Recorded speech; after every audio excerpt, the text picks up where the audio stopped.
Hey everybody, welcome to the first episode of the Schmaltzy show. Today we're joined by the Laban Ditchburn.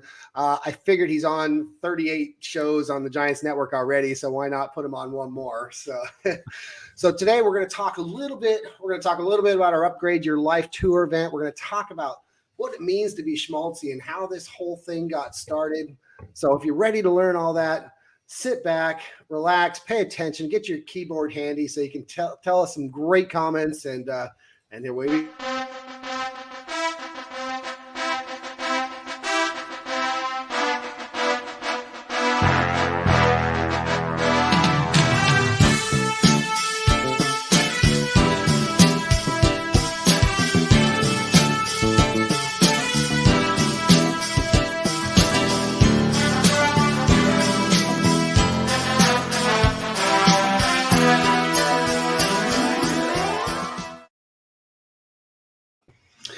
what'd you think of that intro there, Laban? If this is not syndicated across mainstream television across the planet in 12 months, I will bare my bum on Fifth Avenue here in Austin. That is fantastic. So uplifting. Thank you, Rocky. Yep. Thank you, Rocky. Yeah, if for people that out there that don't know, the Rocky soundtrack is on my playlist, almost every one of my playlists. You've been living under a Rocky. Right. So anyway, a little bit about Tony, so Laban being on here, him and I have very similar background stories. So it's going to be a lot of fun for us to talk about this. We both fought with drugs and alcohol and gambling. And so when Anika and I first got together, I was coming out of those early 20s and being in my do whatever Tony wants stage and partying all the time. And so when Anika and I first met, I always had a good job, always had a good career, never messed with my bills, even though I was broke out right afterwards. When Anika and I met, I'm thinking to myself, yeah, I'm gonna push all that aside. I'm gonna become the good boyfriend and good husband, good father. And then within, God, couldn't have been more than 2 or 3 months that we started dating. And, she took me to one of those Asian parties. And boy, did I not know what I was getting myself into. I'm like, no, I'll just have a beer or two. I'll be fine. And this guy's name's Ott. And he comes up and says, hey, Tony, you want a beer? I'm like, yeah. And all these guys drink is Corona and Heineken. That's it. If you want something else, tough. And then they shoot Hennessy. Instead of sipping on cognac, they take shots of it. I was like, okay, this is weird. So he's handing me a beer. Then he starts walking around with a bottle of Hennessy and he's just pouring shots. He's just like handing them to people. If you don't take it, he's getting offended. No, you got to take this. And if your beer got halfway empty, he was handing you a new one. So long story short, I had just eaten a whole plate full of Asian noodles and food and all this stuff. Must have got in, 12 or more beers, plus equally as many shots of this stuff. My wife, girlfriend at the time, is driving a little 99 Toyota Camry. We've got two of our girls in the back, two oldest girls in the back. They're 9 and 10, and we're going 65 miles down the freeway. I take one look at my wife and go, pull over. She's like, I can't. I'm on the freeway. I'm like, this is happening. Window down, out the window, streaks down the side. It wasn't pretty. I can hear still in the back of my mind. I can hear the girls in the back. It's coming inside. Oh my God. So that was the first experience of Anika with the real Tony, the real used to be Tony. And then years of that along the way. But the story really started even earlier than that. I have an older brother who is super successful in the corporate world, has worked his way up from the bottom, MBA, largest scholarship our high school had ever seen. Super proud of him, really proud of him. And I didn't know it until just a couple of years ago that I really hung on to that. I really felt like I was in the shadow, not knowing it throughout all those years. And when I really got to that, it really triggered some emotions. And again, let me be clear. I'm really proud of this brother. I'm really proud of everything he's done. I had to tell him. I told him that recently just to make sure he knew. But I hung on to that for a long time. And when I finally got to that, and it was a moment. It was about 2 months after the Hurricane Michael. We'll get to that here in a second. Hurricane Michael was a big Category 5 hurricane, biggest wind hurricane to hit. And we ended up losing the house we were in. And so we spent the last few $100s we had to get into an Airbnb just so we had a place to stay until, something else happened, until our house in Seattle sold, till we got another paycheck, something. And we were scraping the bottom of the barrel. It's the very first night there. I will remember it like it's yesterday. It was like 12:48 a.m., almost 1 a.m. in the morning. It's a Sunday night. I've got to go to work in the morning. The alarm in the hotel goes off in this condo complex. We're on the 20th floor. The alarm goes off. Over the intercom, they're telling everyone to evacuate only using the stairs. The elevators have been disabled. You must take the stairs. So we're walking down these flights of stairs. We're down 2 or 3 flights. I look back at my half asleep now wife and my half asleep wife and son. And I'm thinking to myself, what in the hell is going on? There's got to be something better than this. It was at that point that I made the decision that I was going to create something better. I was going to create something better. So that was really the turning point for Tony. Now, before I get any further, Laban, you and I have this event coming up. And before I get down this rabbit hole too far, I want to just mention it a little bit. For those that don't know, we've got this Upgrade Your Life tour coming up in September. And it's going to be it's a huge list of fabulous speakers, unlike anything that's been seen in the last at least 2 or 3 years. And so I just want to play you guys a quick promo video here. You guys can check it out, and then we'll get right back to the story about Tony. Check this out. Oh, I'm going to play a different one than you just saw. Well, check this one out.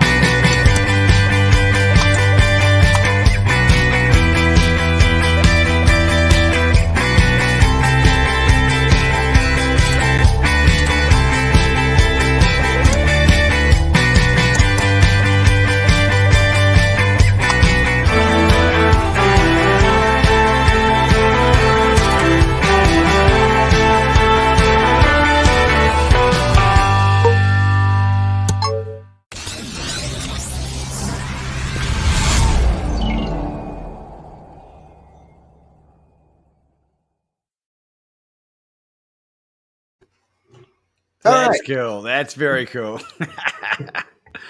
Who's the guy? Who's the guy in the white shirt at the end with no beard? Right. I know he had a little less facial hair at the time, but yeah. I don't know who Facebook user is, but they're ridiculously excited. So thanks for being excited. We're glad to have you. And for those who are watching in from YouTube, we can't see your comments here unless you're on either my Facebook page or the Giants Facebook page. So Facebook users are the only ones we'll be able to see the comments for. But we appreciate you watching and listening. And we will come back and comment later. Well, at least I will. Laban won't. I know that. I might do. I love responding to comments on my channel. It's very gratifying. And I never say anything terrible. Like, it's always uplifting. Yes. Except for that one time. Yeah. Twitter. I went down a Twitter rabbit hole once upon a time, and that ended really badly for me. So I won't do that anymore. I'm better than that now. Oh, Marguerite. Okay, cool. Marguerite, good to see you. So tell us more about this period in your lifetime, because I want to know, because you and I haven't spent huge amount of time with each other, but we've connected at a very, very super quick level, very deep level. There's so much crossover. We're a similar age, similar background. Like, one example, like, what kind of drunk were you? Good, Ryan here. What do you mean by what kind of drunk was I? Like, were you a happy drunk, a belligerent drunk? You were like, pretty lucid. You're sloppy drunk. So that depended on the situation. Yes and yes and yes. I was typically a happy drunk, unless there was tequila involved, and then that threw out a whole another Tony there, and we avoided that Tony. Only once did I ever curse at my wife, and that was the worst mistake I ever made. Learned my lesson about tequila at that point. I was the kind of guy who would, stop at the bar after work for 2 or 3 beers and, hey, Tom, good to see you. In fact, that guy right there knows what I'm talking about. He's been sober for 8 years now, Tom, and him and I used to be hanging out at the bar together. Congratulations, Tom. Well done. Bravo. But anyway, so happy drunk, never really belligerent, never really sloppy per se. And I was pretty good about knowing when it was time to call a cab or call the wife, which usually wasn't a preferred option. But it was the point where it was more about the gambling, really. I mean, because the gambling had a hold of me more than probably the drinking. And when I drank, I gambled more and got stupider about it, and et cetera, et cetera, et cetera. And next thing I know, I'm like, holy crap, I'm out of month and, or I have too much month and not enough money left. And I'm like, holy crap. Like I said, I always made sure bills were paid. But then when I'm telling my wife, well, I don't know if we can really go grocery shopping today or not, because I've gambled away everything we had. So, it's not a happy time in my life, of course, but those days are gone. That was an evil Tony, and I killed him. That was before Schmaltzy. Well, the reason I ask is I think it's really important to recognize, certainly in my own experience going through that, on the surface of everything, like it was under control. Like it looked like things were going well. And it sounds to me like on the surface of everything in your life, it was going well, but it wasn't. That's exactly right. That's exactly right. If you were to see me at work, in my career, my business, I mean, I was advancing through my career. I was always being promoted, always thought of as highly in the industry. If you were a coworker of mine or supplier or customer, you wouldn't have any idea unless you would come out with me sometime on a Friday or Saturday or whatever. It's really, really a different animal. And so we had a lot of being drawn different directions from our families. Anika's family and my family, completely opposites. And it made things interesting to say the least. And we were both drugged different directions a lot of times. And no one, I never doubt anyone's intentions, and we're never going to go, never, ever have, and never will. However, when we had this opportunity to move to Florida, it wasn't a running away. It was kind of a fresh start, so to speak. It was that time where we're like, Marcus was getting ready to go from grade school to middle school. So he's gonna be switching schools anyway. The 3 girls were older and moved out. So we're like, if we're going to do it, we're going to do it now. And the company was willing to pay for it. So we're like, Ryan, you are always being schmaltzy, brother. And so we pulled the trigger. What a lot of people don't know is that Anika and I actually weren't married. We were together for 15 years before we actually got married. Living in sin. Yeah, yes, we were. And the company that was moving us out here, like 3 weeks before we're supposed to actually move, all of our stuff's already packed and ready to go. We're living at my brother's house right now. And they call me up and they say, well, we just realized that you two aren't really married. So we're only going to cover half the cost. We're only going to cover your half of the cost to move. And I'm like, holy crap, that's a very substantial 5-figure chunk that you're talking about not covering there. We're talking about one corner of the country to the other. So I said, okay, well, what if we were to get married before the actual move date? She said, okay, well, if you can provide the marriage certificate, we're good. Nice. Look at this guy. Look at Ryan. FakeMarriageCertificates.com. So we were just gonna go down to the courthouse. We're like, bring a couple witnesses, go down there, wham bam, thank you, man, get out of here. My sister-in-law that we were staying with, my brother and sister-in-law, she got wind of this, and she's like, you can't do that. So within a week, she's got everything planned. She's got a dress for Anika. We got all these rings, and my brother lives on the water in West Seattle, so we got the back patio wedding in front of the water and the sunset and everything. It just turned out to be amazing for a week planning. And of course, like I said, we get out here, and the first couple months they're fine. We're living with a friend, the friend that actually got me the job out here.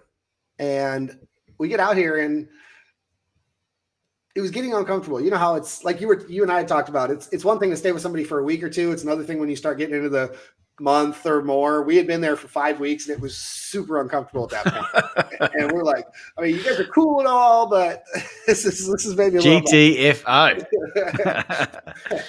But our house in Seattle hadn't sold yet, so it was either we go try to find a rental for now, or we wait for it to sell so we can close on a house out here.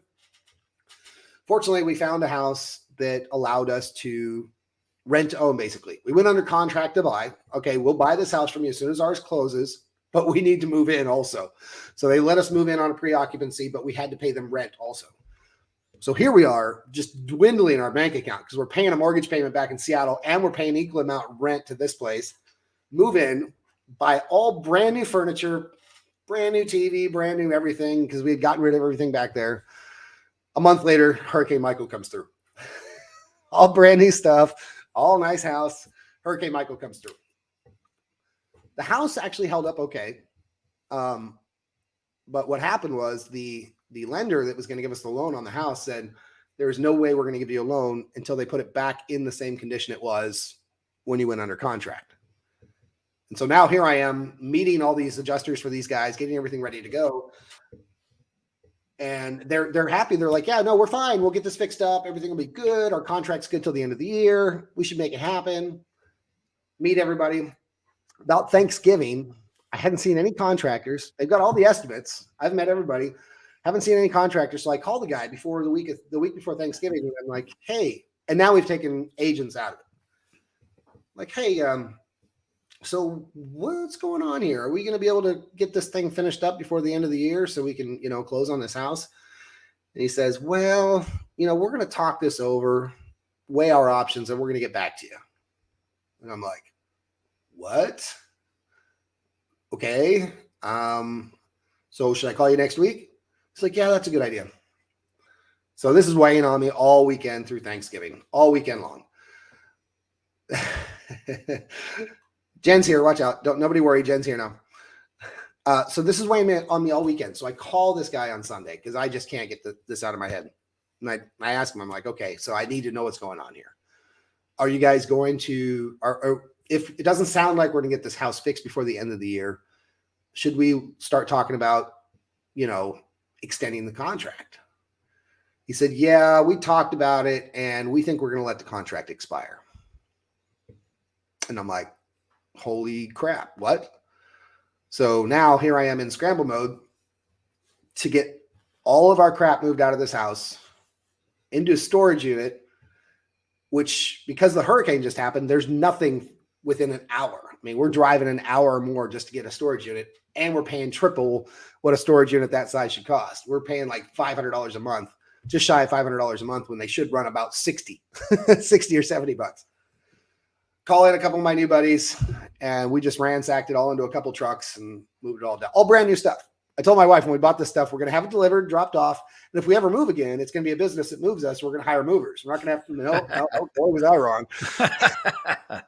So pack all this stuff into the storage unit. And that's when we went into that Airbnb I was talking about. Went into that 20th floor. First night there was right after we had to leave the house that we thought was going to be our house, moved all of our stuff, living out of a suitcase again after we just got out of the suitcases, and the alarm goes off at 1:00 in the morning that we're crawling down these stairs. That was the bigger turning point for me. It was kind of opened my eyes. I was kind of a little more aware at that point. We went back to Seattle for a couple weeks, visit some family for the holidays. It was Christmas time. Had no clue what we were going to do when we got back. Just gotten paid by the company I work for, so I had something to play with because I wasn't paying rent to these guys anymore. Set up another Airbnb, this time a little longer term, like a month-long Airbnb. Got back there. House finally went under contract in Seattle. And yeah, we stayed in what looked like on the photos a really nice place, but for 30 days we stayed in what was a shithole of a condo. That, let's just put it this way, it looks like it hadn't been cleaned in 6 months. I mean, we are washing all the linens, we are wiping down all the dust off of things. We're like, we didn't want to sit down on anything. We're like, no refunds at this point because you're already there. So we're like, all right, well, got to stick it out. So quite the adventure. So the first of the adventure moving across country, then the adventure of going through the hurricane, then the adventure of living in Airbnbs and that was our first of 3 that we ended up in before our house actually sold. And it was quite, yes, that's correct, Lori. It really was. And so by the time we finally got into our 3rd Airbnb, our house in Seattle, back up just a little bit. Our house in Seattle had been under contract 3 times and all 3 had fallen through. 2 of them, they couldn't get the financing. 1 of them, they found out they couldn't get the interest rate they wanted, so they backed out. And so finally, the last one that actually ended up buying the place, had actually been the first one to make an offer. But the difference was they made an offer at X, which is about $5,000 more, whereas this one said, we'll give you $5,000 less, but we'll waive the inspection. So I'm like, this is like 1959 POS. I'll waive the inspection. So that person that had missed out on the first time through came back. I guess their agent had been hounding our agent. And when the last one fell through, they're like, we'll give you X number of dollars more than what we originally did. And we'll waive the inspection. Where we're like, sold. So of course we're doing this the whole time because you got a 30-day period while the thing's going through to close. Meanwhile, the house that we're in now, the one that I'm sitting in, had just hit the market. It hadn't even hit the market yet. Our agent had called us because it was about to hit the market on Monday. Calls us on a Friday, and she's like, hey, I know you guys were looking in this neighborhood. This has been already fixed up since the storm. Just a couple of months. The lady wanted to get out of Dodge, spent her own money. You want to check it out? We came in and went, sold. And so now we're doing this, waiting for the contract because we're like set to close on this house right after the day after ours closes. And sure enough, finally that closed. This house closed, and by the end of that day, we were already moving shit in here and getting into this house. And that's when I first started getting into my own business and into coaching. So during this whole period, what were you doing for work? What was the day job? So at that time, I was a supplier quality engineer at a HVAC manufacturer, and we built commercial HVAC units, so the ones you put on top of the schools and warehouses, things like that.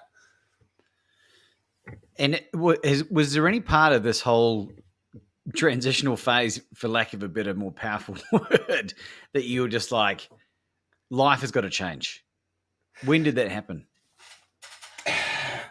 So it was probably right about the time we got into this house. I mean, that was the first part. Was the life part had to change when I was talking to you about being at the Airbnb and walking down those stairs at midnight or after midnight. That was the first part that said, where I said life has to change.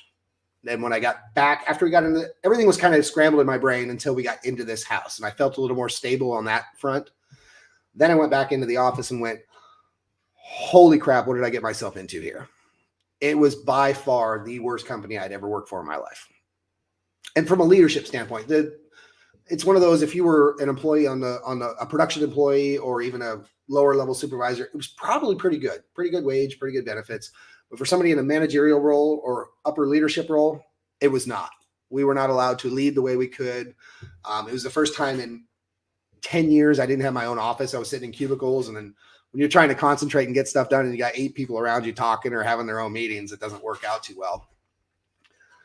Well, I didn't notice it too much right after the storm, because after the storm, everybody at the plant was in scramble mode. I mean, we got the place up and running within a month, which was unheard of for this area. And then we're in scramble mode because a bunch of our suppliers got literally blown away. We're trying to figure out what we're going to do. So right about the time things settled down was right about the time they settled down in our personal life, getting in this house, and it just all piled up. It was like, holy crap. What?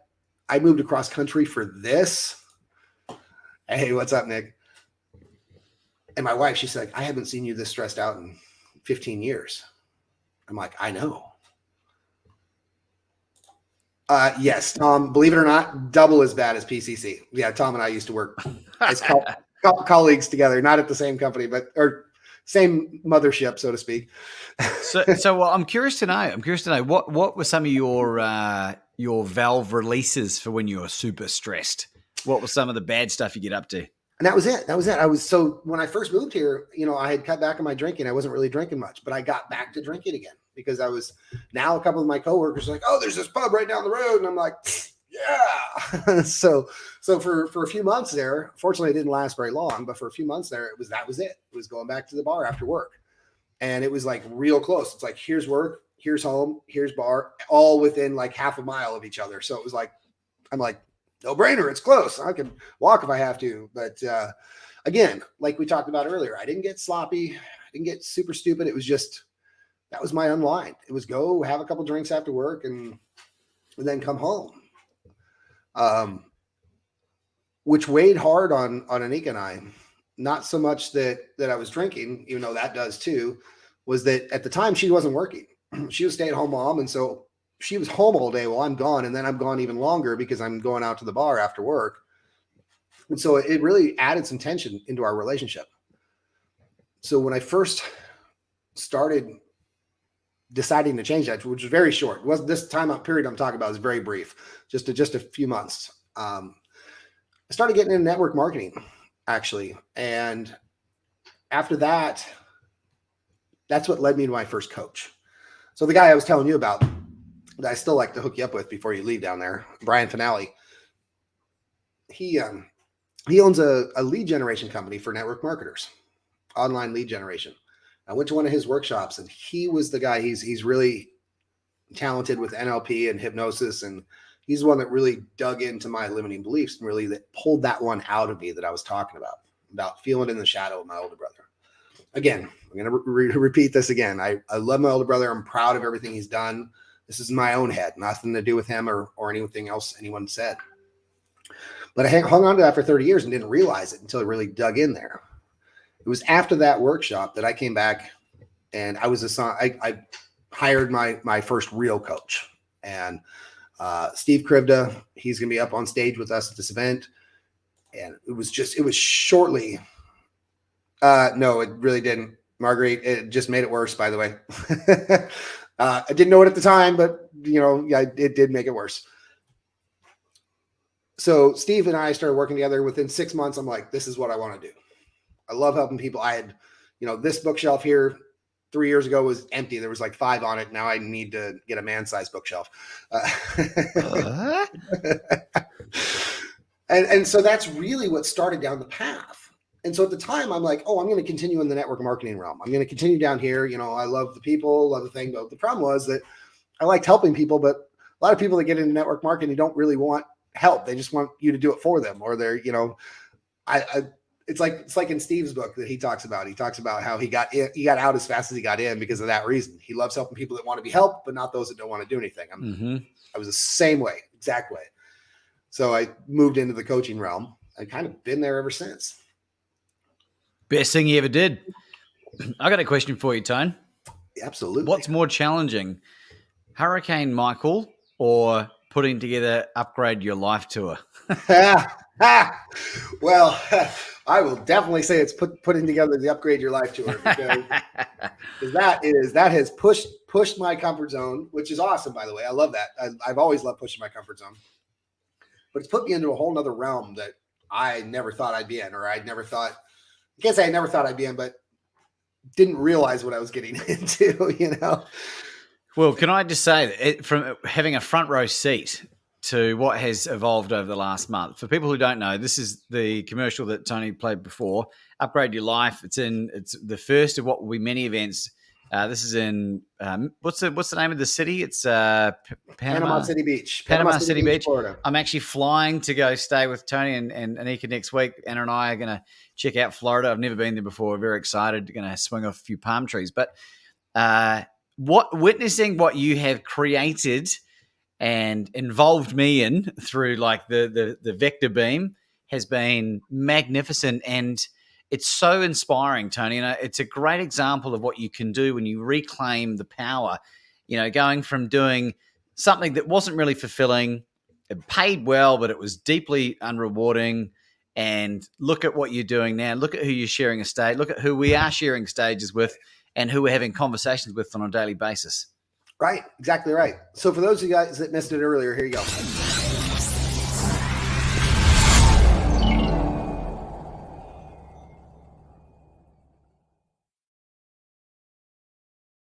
That was a quick version, by the way. Coming soon to theaters near you.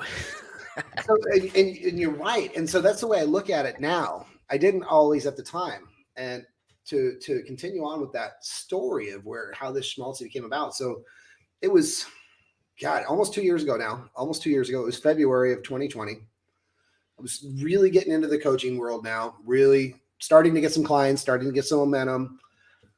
But I felt like I was forcing it. I was like, what separates me from everybody else? Everybody's becoming a coach nowadays, and it's an exaggeration, but a lot of people are becoming coaches nowadays. What separates Tony from everybody else?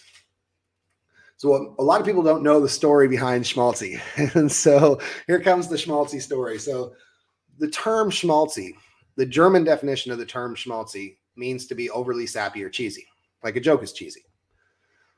Well, when I was 17 years old, I went to Germany for the first time on an exchange program where I spent a month over there and my host brother spent a month over here in the States. When I got over there, here I am, 17-year-old Tony, flirting with all the girls, hitting on everybody. My German's okay. It's broken, Scheisenhausen. Right? It's not great, but it's not bad.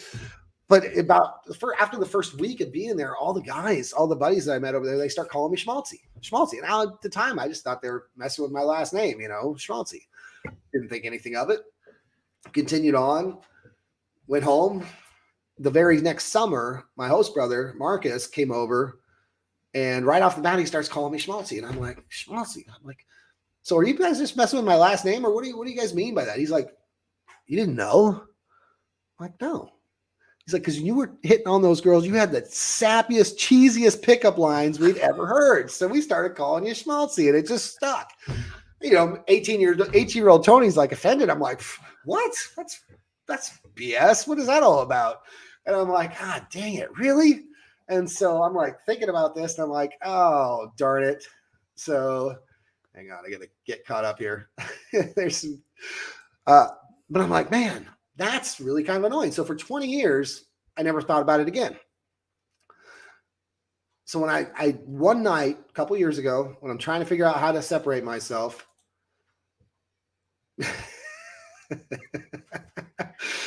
y'all taking the mickey of my Texas accent. Don't make me get my 12-gallon hat. All right, guys, I got to say, now that we're on accents, I'm going to sidetrack just briefly. If you haven't read Laban's book yet, one, it's awesome. And two, if you can listen to it on Audible, it's even better because you want to talk about accents and impressions. This guy right here, holy crap, he had me going the whole time. The whole time I was listening to that. Don't make me do a German one. So, mein Gott, Sie sind so glücklich. Margaret. Auf Wiedersehen. Right. So they call me Schmaltzy, and for 20 years, I'm like, man, never thought anything of it. Well, over those 20 years, my wife and I are probably two of the goofiest people you've met. In fact, our wedding rings on the outside, mine says his weirdo and hers says her goofball, or vice versa. It's worn off by now. But anyway, so that was just us in a nutshell. And so thinking about ways to separate myself, one day I just had a dream about those times. Yes, I have. I had a dream about that time when I was in Germany, and these guys called me Schmaltzy. I woke up the next day and I'm like, Schmaltzy, that's it. Be schmaltzy, be sappy, be cheesy, get out of your comfort zone. And so when I started down the be schmaltzy path a couple of years ago, what I was helping people it wasn't so much about being sappy or cheesy, although it helps, but it's that most people, that doesn't come naturally. Most people, in order to be themselves and be goofy, be sappy, tell a cheesy joke, it's to getting them out of their comfort zone. It's to get them push their limits, because there's so many times where we're worried about what somebody else is going to think. We're in people pleaser mode, that we're not going to go out there and tell a cheesy joke. We're not going to go out there and dance in public. Or one of my favorites is making a moo sound in the middle of the grocery store. It's like, those are things that people aren't going to do. Or belt out a song in the car, even though nobody can hear you. You're afraid somebody's going to see you singing in the car next to you. It's like, who the hell cares? But that's how it started. That's where we got. The genesis of Schmaltzy, and now you've got your name plastered all over the billboards as Schmaltzy Production, and who knows how big this could become? Like Schmaltzy PR, Schmaltzy Publishing, Schmaltzy Multi. I don't know. Like Schmaltzy. Imagine if you got into the dog business, you'd be Schmaltzy Multi Shih Tzu. Like, that's a mouthful. Well, the term back there is actually trademarked, so. Oh, do I owe you some money? Right? Okay, let's count the way. You just counted how many times you say it. You have to, Sean Lee. You have to sing and dance. And so the whole schmaltzy thing. Now, I mean, in the last few months, so that was 2 years ago now. So now I'm having fun with the coaching, and I've developed what I call schmaltzy tasks. And the schmaltzy. Oh, Nick, Can you pronounce that for me? I can't pronounce the that. Schmaltzy koozie. The Schmaltzy koozie. Oh, if you weren't at Gam Gam's house, you probably didn't get that. But that's awful but hilarious. Sounds like something they have after midnight. That's another story I'll tell you later, Laban. So here I am. I'm having fun with my coaching business. Yeah, having fun with my coaching business, but I'm doing it on the side. I'm just enjoying it. I've got some clients, I've got some money coming in, but it's not enough to take things over yet. And it was September of last year. So September of 2021, still working my day job and doing the coaching on the side. My department at work is crushing it. I mean, we are killing it. We just got the week before just got recognized by the international corporation that have the best supplier quality team in the entire corporation. I mean, like unheard of. Nobody even gets recognized in the quality department, let alone recognized by the whole corporation. A week after that, my boss in HR calls me in and says they no longer need me. I haven't even had so much as a sticky note in my file for the last 23 years of my career. And all of a sudden they don't need me anymore. And I'm like, what? I was like, I didn't know what to say because I'm like, okay, what are you guys going to do now? I guess I don't care, but here we are. And so the first person I call, of course, I'm walking out. And of course they make me do the walk of shame with the box in my hand, all my shit, walking through the parking lot, everyone's out there at the smoking area going, what's going on here? What's going on with Tony? Get into my truck, call Anika, brief conversation because she's at work. And I'm like, yes, I will. Yes, I will. Again, that must be a new Facebook user because they're talking about being a Seahawks fan. But it's a cricketing term as well, 12th man. We can talk about that later. Yeah. So I call Anika, real short conversation because she's at work. I said, we'll talk later. I'm like, hey, it's going to be all right. I'm not that worried about it, even though in my mind I'm going, what the just happened, Second person I call is my coach Steve Cribden. And first words out of his mouth, he's like, that's the best thing could have happened to you. And I'm like, what do you mean? He's like, Tony, you've been telling me for 2 years that if you could do your coaching business full time, that you'd make it work. And I'm like, son of a bitch, you're right. I'm like, you are absolutely right. And I'm like, I'm going to do this. No problem. I said that. Of course I said that. But for the first month and a half, I was still hanging on to it. That was a low point for me. Again, I've been career advancements, my whole career. Never had a sticky note in my file. Always known as a top performer, top leader. That was a crushing blow. And so after Did you ever find out? No. Well, I've just found out that the only thing I found out, and it's rumor, is that the boss that let me go was actually hired new. He'd only been there for like 4 months, and him and I didn't see eye to eye. Now we didn't like collide. We didn't argue or anything. Just we had a difference of opinion on how the department should have been led. And since he was new, I had already been leading the department because that spot was vacant for X number of months. So he thought he needed to clear some space to lead it his way. At least that's the rumor that I hear. Sounds practical, reasonable, and hopefully you got a big fat payout as well. It was okay. It wasn't great, but it was enough to give me some time to get my shit together when it came to the coaching. And it worked out almost exactly because I was, like I said, for the first month and a half, 2 months, I was putting on a show, so to speak. I was low in my mind, but when you talked to me, you wouldn't have known it. And my clients didn't know it. I was still serving my clients, still helping my clients. But in my mind, I'm like still fuming about it. And believe it or not, it was when we started connecting with all these guys, when the Ultimate Coach book came out. And even though the book itself was amazing and helped quite a bit, it was starting to network with the folks that we know from the group, people like you and people like Jen and the Giants and these guys. That really started making a difference. And it started showing me, yes. But anyway, so that really started helping. And it was right about that time where Anika and I didn't think we were going to be able to make it to Arizona. We thought we had another obligation, and we kind of just like, nope, you know what? We got to make this happen. And normally I would go to something like that by myself. And after reading the book and reading it with Anika, I'm like, you got to go with me. And from there, it's just exploded. My confidence level has exploded. Even the clients that I already had, love you too, Jen. Love you too. Love you too, Jen. They saw a huge difference. They're like, Tony, what happened? From just last month to now. I'm like, that's a story for another day. I'm not sure. Get on the Schmaltzy show and you can find out. Right. And so that was the short version. And now here we are 4 months later, getting ready to put on the biggest show of the year and of the decade, I reckon, at least in the last 10 years.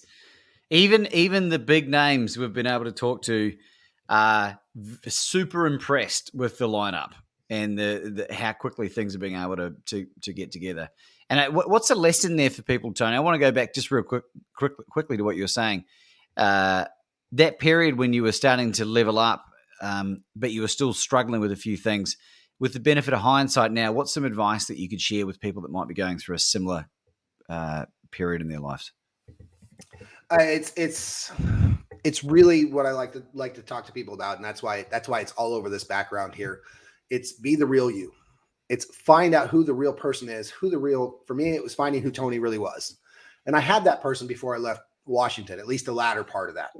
I knew who I was. I was always a good leader, a good positive person, and I, cut back in the drinking, already quit gambling. Came here, new company, new life, and lost that person. So the advice I can really give is find that person that you want to be, that you are. Don't worry about what other people think.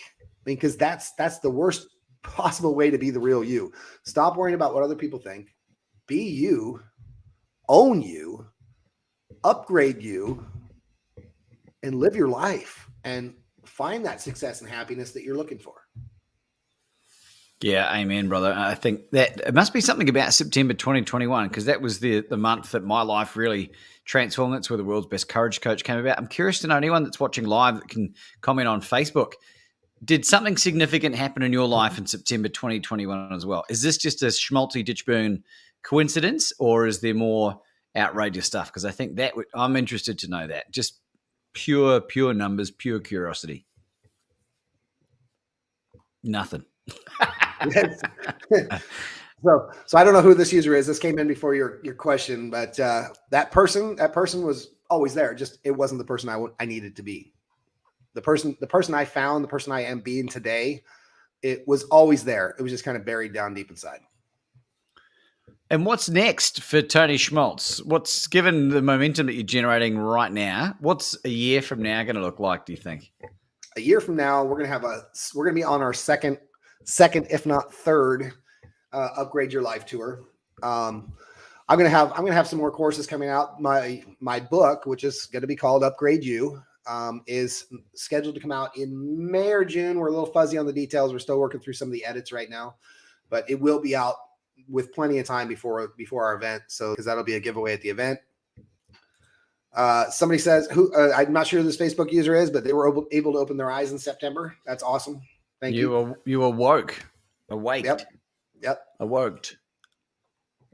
Shauna Lee became a Reiki master teacher. I hope I said that right. Reiki. Yeah, Reiki. Like okay. Like rake the garden. Energy healing. Fantastic. That's a big deal. Yeah, that's a really big deal because Reiki's one of those things that if you'd asked me 3 years ago whether I believed in Reiki, I would have laughed in your face. And I know a lot of people feel that way, but it's so transformative for people. So it's like, isn't it funny how you sort of ascend the levels of enlightenment that you start becoming a lot more open-minded to this stuff? And well done to you, Shauna Lee. Yes, very nice. Jen, so the idea is yes. However, the idea is we need to sell this one out first. So we need to get this one going before we can really plan on any other ones. So we call it a tour. We would like it to be multiple locations coming up. That is our vision. That is our plan. We got still got to make this one happen first. I just had an idea, Tony. What about doing something at Folsom Prison and getting people to sponsor each one of the inmates? So let's say I presume Folsom Prison's famous by what's his name? Love is a burning thing. Ding, ding, ding, ding, ding, ding. That guy, Johnny Cash. Johnny Cash, yeah. So it could be Folsom, could be Rikers Island. People sponsor each inmate that's in there, so they don't get to go in there, but the inmates are all there, and we do like a 2-day event to the prisoners. Upgrade your life, unless they are lifers. That might be challenging. Not a bad idea. Not nice, Tom. Nice. I know you started third party arguing. That's not a bad idea. Now everyone's pinging Johnny Cash. Johnny Cash. Yeah. Thank you. So whoever just said this comment, yes. Again, it says Facebook user, so I'm not sure who that is, but Laban and I have been saying that exact same thing for the last month. Build it, and you will come. You say you will come. I'm counting on you. You're going to be there. Well, I want to ask you a couple of questions about this event. So, who is confirmed right now, Tony, and what can you tell us about the people that are confirmed?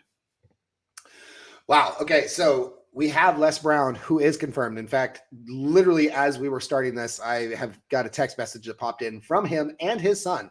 So we've got some more coming up with him that you and I are going to be on. We've got Tom Ziegler confirmed 100% yesterday. We've got Zig Ziglar's son, amazing guy. Yep. Who runs the Ziegler Corp now and has carried on the legacy of his dad, Zig. Kevin Sorbo, aka Hercules. You know, anyone who watched the Hercules in the 90s knows who we're talking about. You've also got these guys are popping in over here. And then we've got Waldo Waldman. He's locked in. And then, of course, we've got the Giants. You've got you and me, Sarah Ednati, Melissa Ross. Ooh, yeah. Who else am I missing here?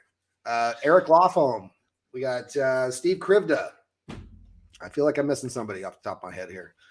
Well, there's the point is that for those, if you haven't heard of some of these names, like start doing some research. I remember, going to a concert in Australia 10 years ago. And you can go to a music festival, and not have heard a musician before and really enjoy it. But it's always better if you're singing along to their stuff, right? And I think if you haven't heard of Les Brown, if you haven't heard of Waldo Waldman, if you haven't read any of Kevin Sorbo's or seen the movies that he's made, a lot of faith-based movies as well. Tom Ziegler, Zig Ziglar's son, who's these people are in the Hall of Fame, which is there's only about 220 living and dead. General Schwarzkopf was in there. Former presidents are in there. We are so blessed to have such high caliber speakers who you won't remember what they say necessarily. You won't remember what they do, but you will remember how you were made to feel. And these people are the best in the business. And as a result, I don't know about you, Tone, I'm going to make sure my keynote is on point. It's going to be good. Exactly right. As will I. I mean, I'm sure that anybody who's going to be on stage with us and sharing a stage with any people like Les Brown, like Tom Ziegler, like Kevin Sorbo, like Waldo Waldman, these Hall of Famers or some soon to be Hall of Famers are going to be on point.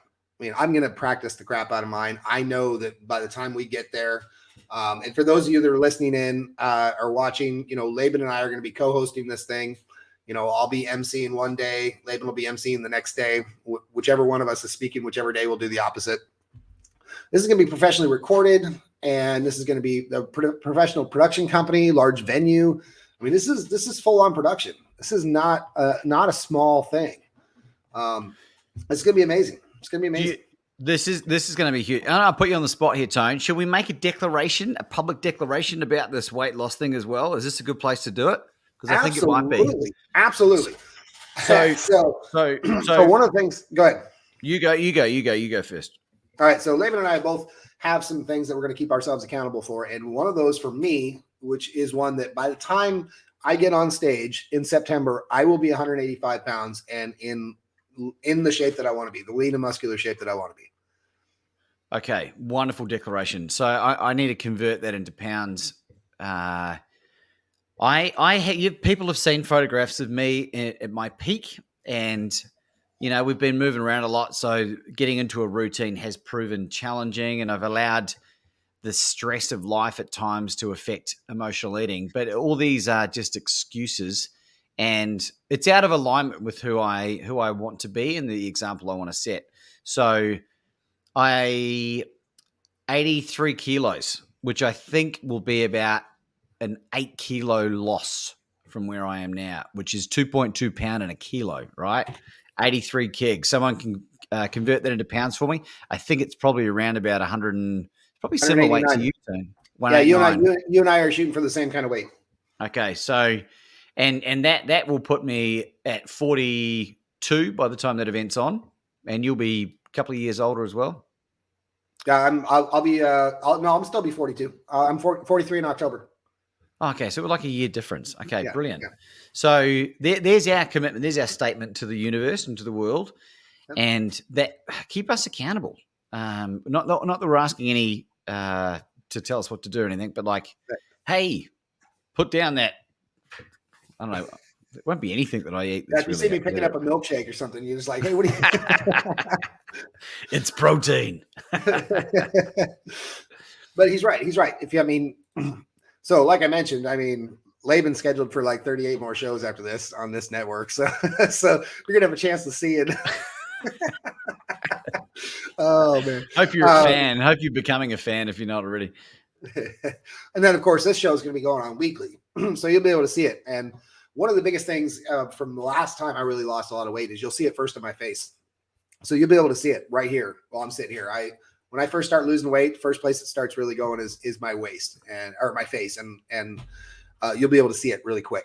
So that's one of the things we've talked about that I'm actually meeting with tomorrow is one of the local gyms here. I'm going to present a sponsorship opportunity, and not only to sponsor the event, but also a part of that, they can be a part of my transformation if they would like to be. They can put me with their top personal trainer, give me the membership on top of their sponsorship, and they can videotape the whole thing, which we will play at the event. So it's a huge promotional opportunity for them, transformational opportunity for me, and sponsorship opportunity for our event. Fantastic. And for anyone else that's out there that wants to get involved, you need some accountability. This is a really great way to do it. It's a long enough time period. How many months we got? Like 6 months? Yep, about 6. Yeah, exactly. 6 months. 6. It's more than enough. It's 80% diet, 20% what you put in your gob, and we can share some more knowledge. I got some good knowledge on things that you can do that really simple to tweak your health. And Shauna Lee's jumped on board. Nice. Declaration of 145. I feel like this is the telethon. This is like a Shauna Lee's pledged 145 pounds.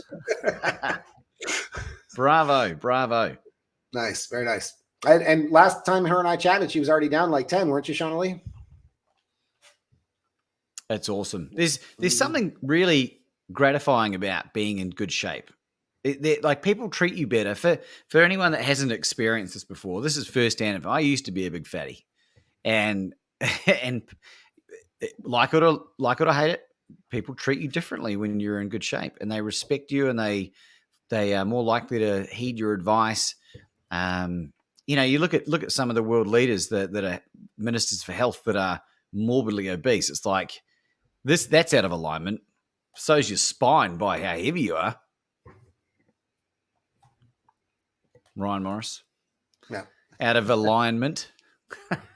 Oh, ouch. I'm being schmaltzy here. Yes, you are. So yeah, but you're right. And it is challenging. And when you see that, you're sitting back going, huh? How can you be this role? And like you said, being a health official and being morbidly obese, you're like, makes the rest of the people that see that question whether that's how important it is, if that's the way it's going to look for everybody else. Yeah. Well, clearly it's not. It's not important. The best books I've read have had the worst covers. Well, you obviously haven't seen Laban's book then, because that's a pretty phenomenal cover. I mean, that's gotta be. I think that might be a metaphor for something else, a little bit more humorous. That is brilliant. Yeah, I'm sure it was too. So yeah. So this is gonna be a fun event. We're keeping each other accountable, and like I mentioned, we're now. Originally, we weren't sure if we were going to do it or not, but we're now looking for sponsors. So if you have any organizations that you know of that we should approach or that you are a part of that would like to be a part of this event, we have different sponsorship packages. We have a summary that'll be done tomorrow morning. We actually have the breakdown already, but the extra information will be finished by tomorrow morning. So if you know anyone interested, let us know. It's like, again, to have your name all over the place, and some of our bigger packages for sponsorship packages might even get you a commercial on stage in the middle of the event. So it's reaching lots of people. We're looking at a big capacity. And just yeah, exactly, Tony. And for people that want to know the value of it, Evans, Putman, and I, we were a platinum sponsor at the Ultimate Experience, and for the investment financially that we put in there, which was a bargain, it's 50 to 100x already, right? That is powerful. That is really powerful, and it's all about getting in the room, I think. So I don't even need to promote it anymore. Like it's going to be huge. It's going to be huge. It's going to be huge. You've just gone on mute. Check. Shall I sing some Johnny Cash while waiting for Schmaltzy to come back? Love is a burning thing. Ding, ding, ding, ding, ding. Back. I fell, into a burning ring of fire. He went down. Sorry. Thank you, Johnny. Oh, that was weird. That's twice it's happened today. So back to what we're talking about, though. Yeah, holding each other accountable, sponsorships. I mean, this is going to be a huge event. And of course, we weren't really we're planning on this show being a whole promo, but here we are. I thought about that, and I actually thought about recently unretired Tom Brady too. But the challenge being that once we have the event, it's going to be in the middle of the actual NFL season, so that could be a little challenge. But we might be able to get a sponsorship out of some of those guys. But that was actually really pinged me when Tom Brady came back out of retirement. I'm like, ooh, there's a guy same age as us, actually older than us, still playing quarterback in the NFL. I mean, there's a guy that can talk about upgrading your life. That's inspiring. Yeah, I like Tom Brady. I think I like Tom Brady. Is it Giselle thing as his wife? Yeah. He's. I remember seeing him. He said really nice things about his dad. I think his father was the most inspiring person in his life. Yeah. Maybe we get Deuce Latui. That would be interesting as well. Oh boy. Oh, here we go. Yep. Since my baby left me, I found a new place to dwell. I'm hanging out at Schmaltzy's house in Panama City Beach Hotel. Yeah. Yeah, you guys, seriously, if you have not listened to the audio version of Laban's book, you are in for like tons of impressions, tons of hilarious metaphors. I mean, I left Laban this voice message. I was halfway through his book, and I'm like, bro, these metaphors, these comparisons are just cracking me up. I mean, I think one of them was, I'm not going to give the whole story, but you're like, what was it? As committed as Bill Clinton, or what was the word? What was the phrase?